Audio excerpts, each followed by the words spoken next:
हस्तिनापुर से बुलावा आ जाए पा आर्यपुत के आनंद देखा। यदि दादी माँ के आदेश ना होके त आर्यपुत अवश्य रोकतन माद्री। जीव के बस में करे सीखा आ मन के मारल सीखा। मन कौनो मिरिक थोड़ी के है दीदी कि बांध चला के ओकरा के मार ली। ईश्वरी जिंदगी त जिए खातिर देले बाड़ा न दीदी। बाकी जिए के कुछ नियम होला। ओह में से एगो नियम यह कि दादी माँ के आदेश मिलते हमने के लौटे की यात्रा शुरू कर देवे के चाहिए। दीदी रवा तो सदा इनके रे साथ दिले। हमने दोनों त यहाँ के साथे देवे खातिर जन्म ले ले हाई माद्री। ई बात कहीं नेरे बा। आर्यपुत ओकरा के हमरा खातिर मार ले आई ना। बाकी वो बेचारा हमने के का बिगड़ ले बा। दीदी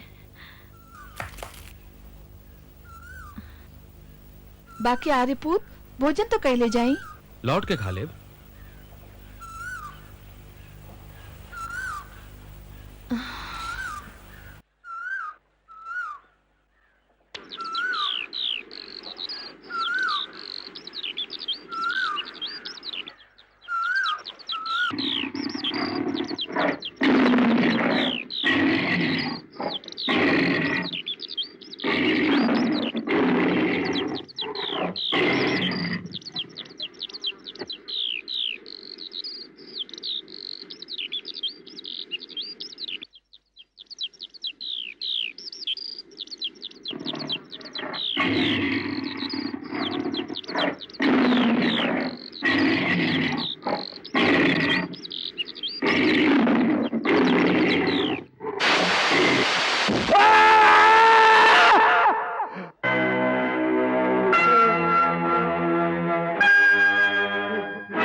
ऋषिवर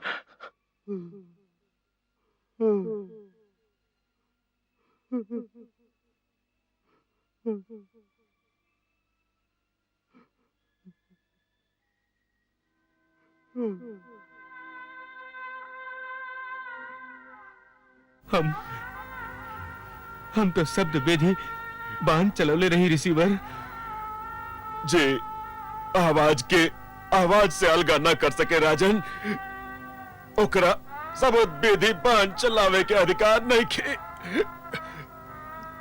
तू अपना अधिकार के सीमा रेखा के लांग गईले राजन।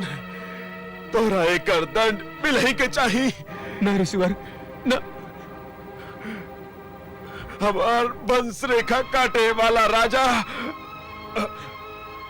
हम तोहरा के ई शराप देत हई कि जौना घड़ी तोहार स्त्री से संसर्ग होई वह घड़ी तोहार अंतिम घड़ी होई। ना